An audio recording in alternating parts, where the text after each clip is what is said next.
let me see. All right, boom. Let me pull this up. Mute this. Pull up YouTube. And mute this. All right. All right. We're ready to go? Ready? All right. We got a special show tonight.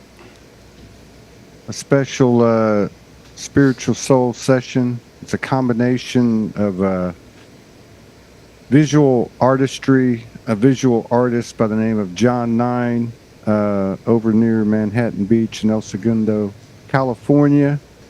I really don't know. It's a typical Soulology style. We'll just make it up as we go. Spontaneous, intuitive, creative, imaginative, and depending on what John and I talk about, courageous, the virtues of the I Am Soul. We'll have a little bit of music after we talk for a little bit. But yeah, I just met John Nine, the visual artist. He's joining us from his creation, the House of Gongs, and there's a lot of really cool stuff over there. I understand there's there's a lot of toys over there. I'm going to let him explain that all to us, but John Nine, welcome to Soulology. It's nice to have you here. Thank you for coming in and sharing space with us and honoring us with your presence. Well, thank you very much, and I am honored to be here. Well, it's an honor to have you here. All I can say is the energy coming from the House of Gongs is amazing, and not just the visual behind you, but even the gongs themselves look like they're from other planets. What's the story behind? What's the story of John Nine? The story, the gongology. House of Gongs. Yeah. Well, it started 4 or 5 years ago. I was traveling. I was staying in a hotel, and one of the services they offered was a gong wash, and they had an in-house gong master. And I said, well, I'm going to have to try that. And I went down and lied down and had a 1-hour gong experience in which I completely left my body, traveled through the universe, had a very profound experience, and landed back on Earth. So a week later, I was back in Los Angeles, and I decided I need to get a gong. And once I had one gong, I needed to get a second gong, and on and on and on. So we're up to 9 gongs now. And what I discovered was, in case you can't tell, I work with a lot of technology. I work with multiple screens, immersive environments. And when I try and reach people through technology, it sometimes is very complicated. Things don't go as planned, or the impact isn't what you would like. But when I came to work with gongs, I discovered that all I needed was a piece of metal and a stick. And that's the level of the technology, yet it has the ability to move people in very interesting and profound ways. And there are lots of studies done about gongs and lots of books being written and people prognosticating about the effect of the gongs. And there's a lot to be explored there and a lot of knowledge. And in fact, ties, and I've already had a couple of very deep conversations along those lines dealing with the subject of frequencies and the sound fields that gongs create. But I kind of take a very non-scientific approach to explaining gongs, and it's very simple. Up until the pandemic hit, I was having a weekly gong event where I would get 20 people or so together, and everyone was in a lounge chair, and I would simply play the gongs for an hour. And my thoroughly scientific observation was that everyone who left those sessions was smiling. So that's my scientific analysis of the power of gongs. And on top of that, I've had so many people say to me they had, they were traveling outside their body. They, had an encounter with their mother. They, had physical sensations. One woman told me it felt like her chest was made of glass and it shattered.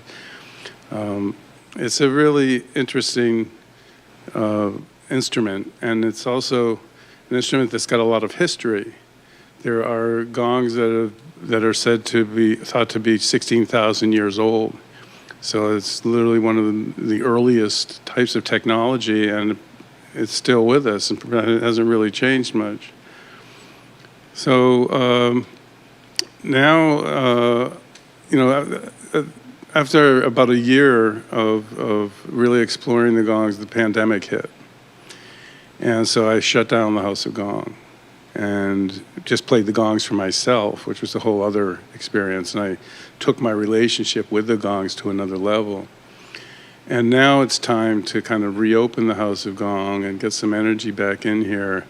And I'm so grateful for Ty and for Caesar, who's here, who introduced me to Ty, because already the energy vortex is opening up here, and we did some recording last night that was just spectacular, and then in a little bit we'll see what we can create for you today. Wow.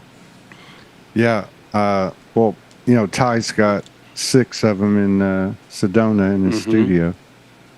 And I spent most of the last 6 months of last year over there, and probably of the nights or the days that I was in Sedona, I probably slept in the studio maybe 25 or 30% of the time, because I just tended to work late.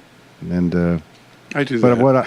But yeah, you can I've been relate, there, right? done that, yeah. Yeah. So, but what would happen is, as we all have our lives away from our creative, our creative work, and just life itself or whatever, I would get a bit stressed at times. And, I like to go for walks, and sometimes that wouldn't work it out. So I would just walk into the gong room and, I would just get one of those things and I would just hit the gong one time and lay down. And that's all it would take. Nice. And, yeah, it was real nice. And it was nice too, because other times I would play, I might hit each one of them once or twice, and then let those added frequencies of each gong, kind of fill the room and just lay there. And there's something to be said for it. There's no doubt about it. So I'm anxious to see what we get into today. Tell us, you're John 9 visual artist. I mean, and there's some hellacious visuals going on right now.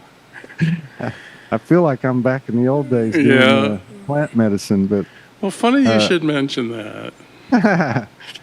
I got very involved with plant medicine and traveled down to Peru a couple times, and ever since I started that relationship, I've been looking for ways to recreate that experience in digital media for people who will never really have another opportunity to experience it.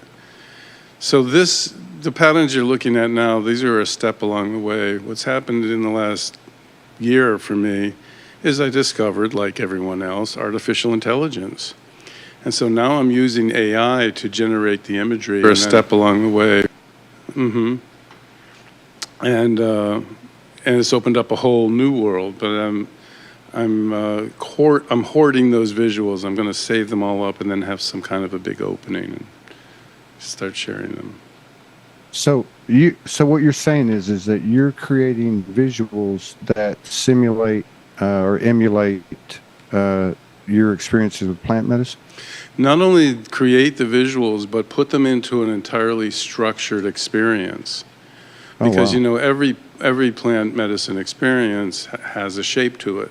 And ideally, in my opinion, based on my experience, the shape should be like a nice mountaintop, Mount Fuji or something, where you start out, you're climbing the mountain, it's getting a little more arduous, you fight your way through, you get to the top of the mountain, you have a transformational experience, and then you come back down the mountain and back into the village or your life and get reintegrated into it through this transformational matrix. Well, So if I can accomplish that in visuals and sound, using indigenous cultural memes, I guess would be one way to say it, then I think we have the opportunity to go beyond entertainment and into some kind of transformational experience that I think people would enjoy and benefit from.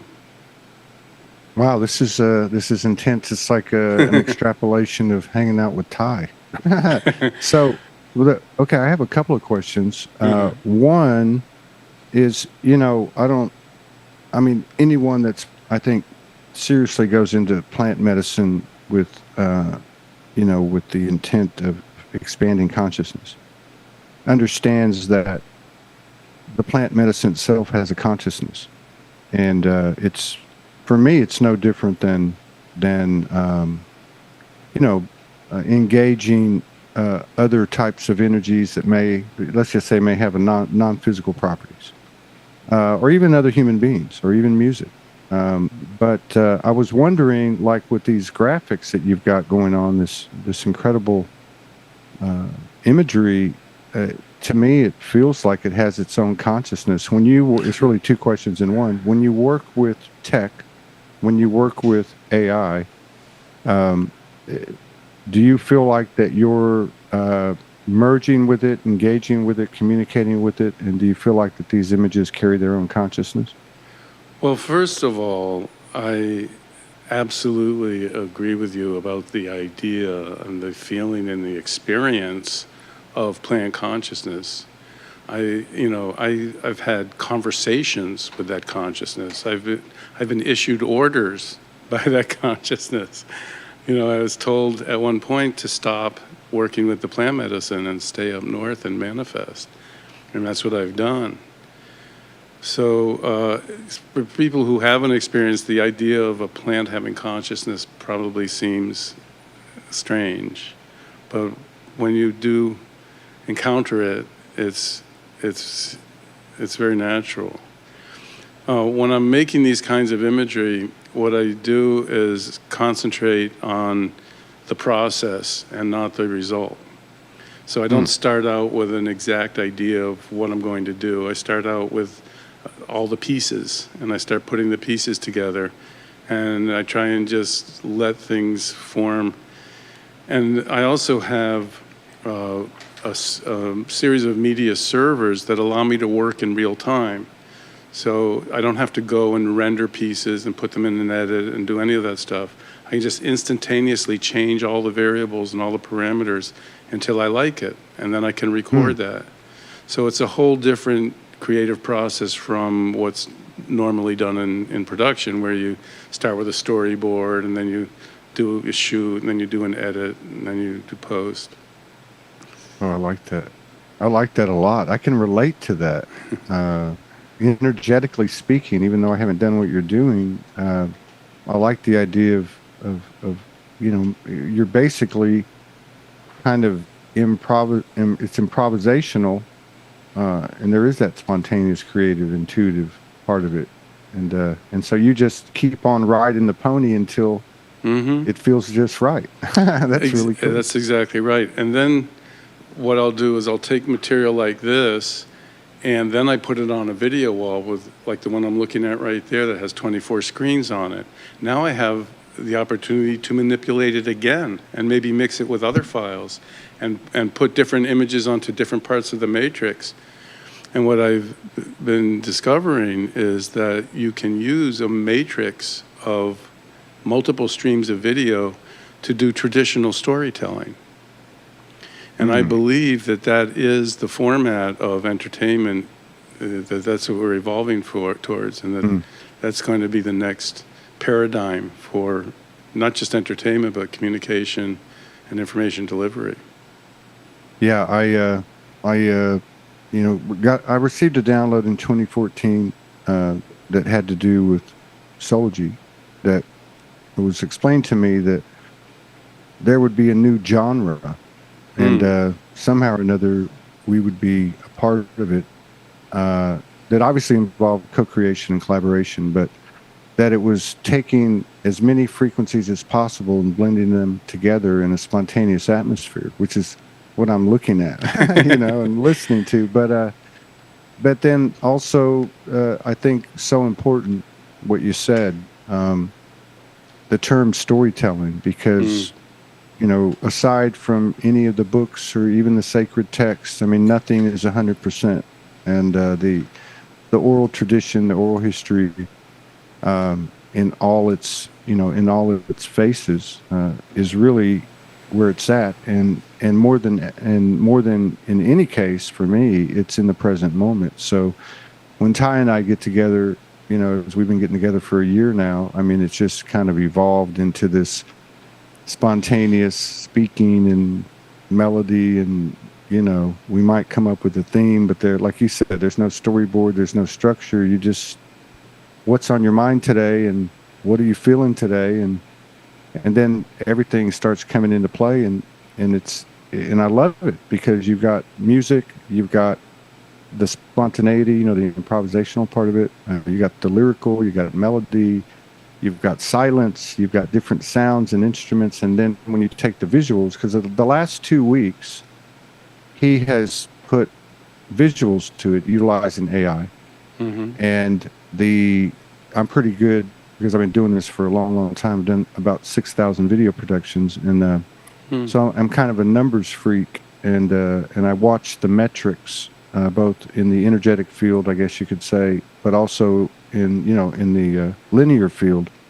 And I noticed that the traction with the addition of the visuals was really, really powerful these last 2 weeks. So this is no mistake. Like my grandmother said, everything happens in threes. So this is the third time with some element of visuals. So this is going to be really interesting. Well, three threes are nine. Yeah, I'm yeah, just saying. yeah. That's why I know the Sylogy Fest in December is going to be dope because it's the third one. So yeah, three What's six that all nine's about? huge. What's the What's that? festival all about? What's I'm sorry. What? the festival all about? Well, the festival is very much what we're talking about. Yeah. We did the first one in Sedona, in 2021, and we didn't follow a traditional path. We did have some well-known people, but 50% of the stage time. Well, we did a couple of things different. We didn't have any breaks. There was always something going on the stage. We had a bandstand, or we had a musical setup at all times for Hmm. anyone that needed it. And so we always kept it moving. If you wanted to go get a sandwich, you just go get a sandwich, and the show kept going. And there were speakers throughout the facility or the property, so you could hear it if you were on the other side of it. So right from the get go, it was 50% of the stage time would be, we just make it up as we go. Hmm. And who wants to come up and give a testimony or share some light language, or read a poem or recite a poem, or sing or rap or whatever they want to do. Hmm. And then the second one was quite an energetic event, and it was more of a community based thing. And this one, the theme is everybody is a star. So rather than having keynote speakers or uh, key performers, everyone that comes is a presenter and a performer. I love that. So everybody is a star is the theme for it. Hmm. And yeah, and so we've done this with Soul over the years. Before we started doing festivals, we would roll into town. We would put out a couple of posts on social media and tell everybody, hey, we're going to have a mic and a few instruments, and come on down and let's just see what happens. And 3 4 hours of fellowship, and people coming up, playing the didge or playing the harp, or just telling us their story, or sing, just all kinds of stuff happens. It's magical, the spontaneous. I'm not an accomplished musician, but back in the day when I was doing this in like 2015, 2016, out of my studio, which was just my house, and just broadcasting, by the seat of my pants. I've always written, so I started putting, just finding instrumentals and then speaking to the instrumentals, and then it went into melody and kind of a rap thing, and then I put visuals to it, and that was in my own way trying to reach for that, which you've taken to a whole other level, and Tide have taken to a whole other level. So I really feel like that, to answer your question, if I haven't, is Zoology Fest is really like a spontaneous jam. That's what it's like. Okay. It's like a drum circle, with a talking stick, and you just see what happens. And we've made some incredible magic over the years, and even like with Ty, because he's a musical savant. We have people sit in with us now and then, and wow, we just have some incredible things happen and electrifying moments that when I was doing my thing, I think I did about 100. I call them Soul Speak music videos. I think if I did 195 or one take, and that doesn't mean that they were great, but you can't replace Right. that first time. So there's just something magical in a spontaneous atmosphere where the third energy really shows itself. Yes. You mentioned earlier in one of your remarks, you were talking about silence. Hmm. And it reminded me that the fundamental change in my relationship to the gongs was that early on I was playing the noise. And after I spent 2 years by myself, I learned how to play the silence. And by setting up the gong and then subtracting the sound. And it turns it into a whole different experience. Wow. Yeah, you see this big giant gong behind me? You can't even see the whole thing. Which one? That big disc right there. Yeah, that one. Yeah, that's huge. Is that what is that, like 6 feet tall? 7. It's a Wow. 7-foot diameter gong. It's a temple gong from Thailand. Do you have to get like a crane to move it around? As a matter of fact, yes, we shut off traffic. We had this massive crane lifting it up off the Holy. flatbed. It's just, the whole thing with the gongs has just been this experience of the universe delivering all of this to me with, clear invitation to do something with it. So, Wow. now this gong right behind me that looks like some kind of halo, that one's got 9 semicircles on them. We call those nipples. And that gong is based on the number 9. Wow. The fellow that designed it is the acknowledged Grand Master of all gong masters, Don Conryu, his name is. And as soon as I saw that design online, I had to get that gong, of course.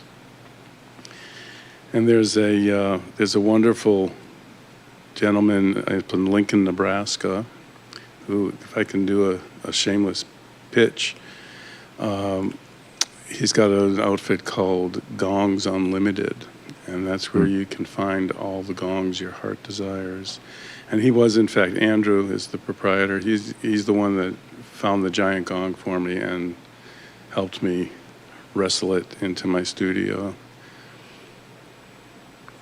And, That's amazing. Yeah, there's a whole gong subculture. I mean, there's tons of people that do gongs on Instagram and social media. And it's an interesting community. Some people are very into the sort of health and wellness side of it. Other people are more into the mystical, plant medicine side of things. But it's a wonderful energy to be around, because as you experienced with your just playing 1 or 2 beats on the gong, you'll see when I play with Ty, I have an exact opposite style. I play continuously in a roll. Yeah. And then I vary the amount of pressure, I vary the location on the gong, I vary which mallets I'm using, but I'm never stopping. And at first I noticed that other people didn't play that way. And, people would ask me, well, how do you learn how do you learn to play the gongs? And the answer is very simple. The gongs tell you. They train you. You just listen and be open. And I got a very clear message that my job was to play the gongs however I was moved to play them. There's no more right or wrong way than there is a right or wrong way to make a painting. You can't say, this is how you make paintings. So, anyone who starts working with gongs can take the relationship as deep as they like. And I happen to have large gongs. I like the sound of them. That one's 7 feet. This one's 48 inches. My little sunflower gong here is, I think that's 32 inches. I've got this 53-inch gong. And each one's got its own personality and its own tonalities and its own way of vibrating. Wow. That's amazing. And I guess, like, going back to the plant medicine having a consciousness, I guess when you think about it, I mean, everything is that sound. And that's even like the original consciousness, the sounds. Well, I recently saw a clip online, and someone had somehow listened to a black hole and had taken the energy emanating from a black hole and turned it into audio. And to me, it sounded exactly like a gong. It's amazing. I have a collaborator in New Zealand, and he records plants. The music of the plants, and it's freaking amazing. He has a whole video series. And then I'm also thinking about, I lived in Kauai for a little less than a year back in 2019, and there was this group of people that would gather, I believe it was every Sunday, and they had this giant room, and they had they must have had 12, 15 gongs on like rollers. And they would just, what they call it, a sound bath. Yeah. But it was interesting. But I am anxious to see. Yeah, I've never seen these gongs with the nipples on them. Oh. And I can feel, like, to me they look galactic. They don't even look like they're from this planet.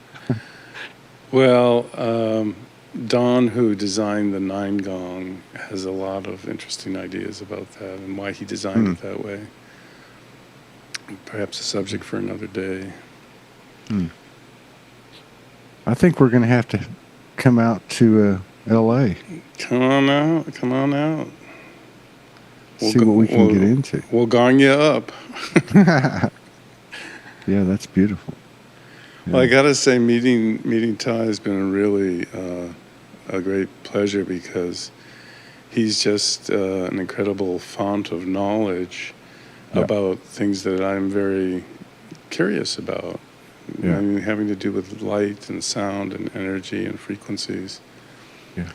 And as I said, I'm no scientist, but I do like to dig into things that I'm engaged with. And the nature of gong experience, the way that it doesn't create a tone, it creates a field of sound, is something I think a lot about and explore. I'm just anxious to see what we're going to get into today, what you're going to get into. Well, say the word. Now, I just want to ask you about the visuals. Yeah. Obviously, people are familiar with the term green screen. I mean, I've got one behind me. Yeah. But he sent me a couple of pictures when he got over there, and the screen behind you is black. I mean, are these screens or this type of innovation something that you came to yourself? This is a screen. This is an LED screen, but it's not. There you can kind of see how it's. God. Yeah, it's about 18 feet by 9 feet. It's from Sony, and they call this a crystal LED screen because of the high quality of the engineering and the amazing pictures that it makes.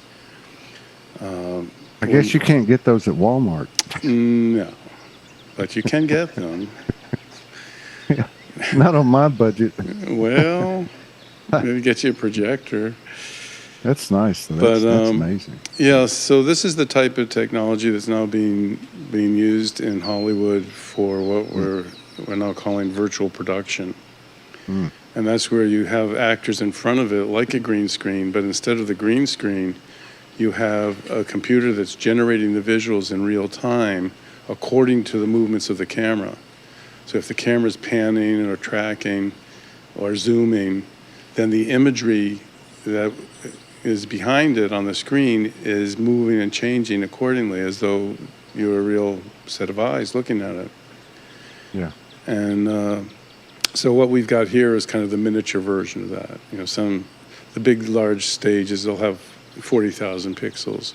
We've got just a 4K image, but on a very gorgeous, spectacular piece of hardware. Yeah. And the other nice thing about it is now that I'm making all kinds of new art, because this piece you're looking at is probably a year and a half old, but all the new AI art, when I put it on this screen, it's not only a high quality image, but it's large and it just really impacts you. So I've decided that the artwork I'm doing going forward is only going to be available on large screens. I'm not going to do like online art. I'm not going to do little NFT caricatures or something. But I'm working towards taking screens like this and embedding the art on it, and that will be my work. Wow. Because I think when you do work with higher quality technology, you have more of an opportunity to engage people. And especially these images, when you're in the studio, you can really see everything looks very three-dimensional and very rich. Yeah. And then driving it, I have these servers from a company called Hypnotizer. And a lot of what you're seeing is being generated in real time using random variables. So this background will never look the same again. This is being generated as we look at it.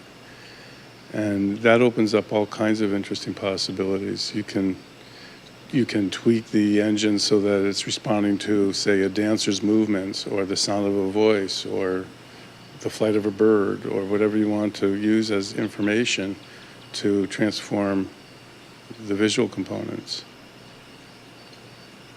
Man, this is dope. I guess the only thing left is to see how the gongs fit with it. Okay, I guess so. Yeah. Yeah, this is amazing. Yeah. Well, Ty, are we ready to roll? Okay, how will I know when to stop? Because I could go for a couple hours, no problem. Yeah, you'll know what you did last night. Okay. But if you, I'm going to take myself off the screen.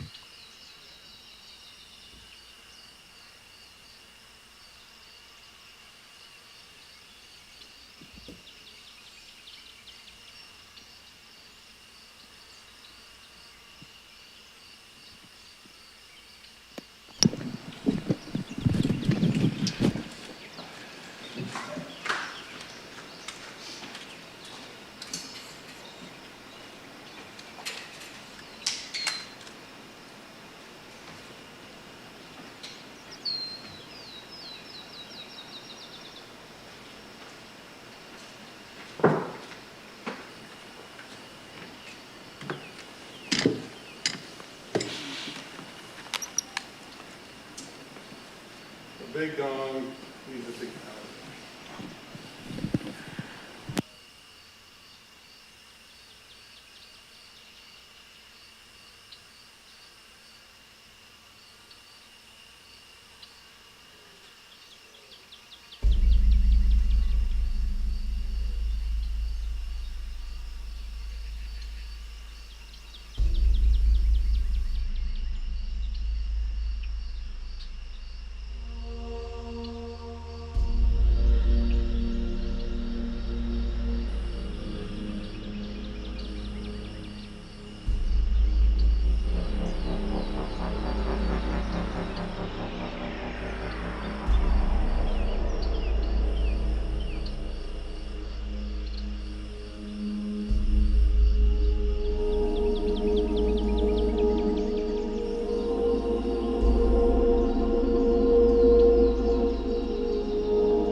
coming back nice and slowly here.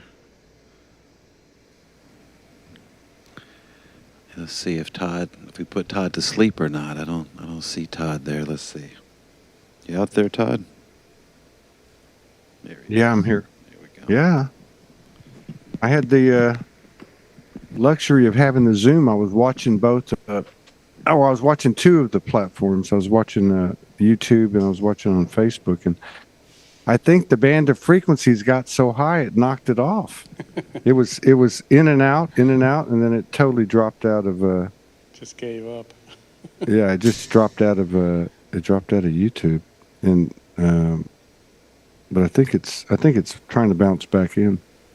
Anyway, it there's no question. I mean, I've seen this happen on so many shows where the energy is just so powerful, and I think that's what happened because when we were doing the conversation, there was no issue at all. Well, streaming. Looks like it. Yeah, it looks like it's picked back up on Facebook. Yeah, it's picked back up.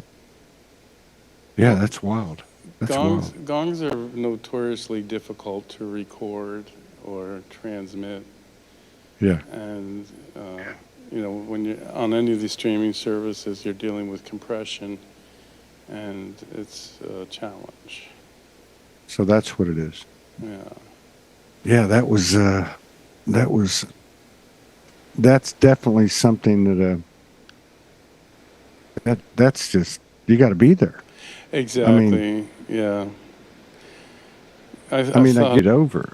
So, I mean, it's like the Gong sound itself. It's a lasting impression on the streaming because it's still acting up, and I know it's not your signal, so it's got to be the frequencies. I mean, they're just still bouncing around in there. There's no question. Amazing, God, what an amazing treat.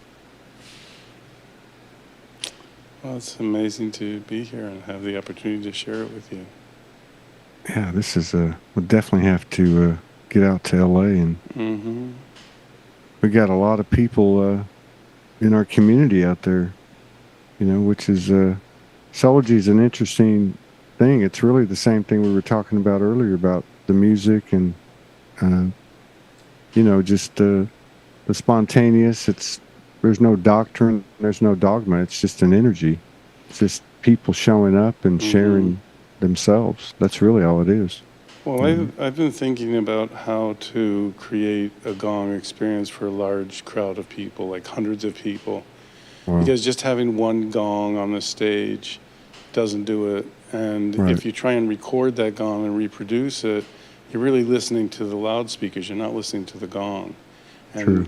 It's just not going to be the same. So what I'm imagining is a whole series of gongs surrounding the audience that are all controlled with a MIDI-controlled robotic gong arm.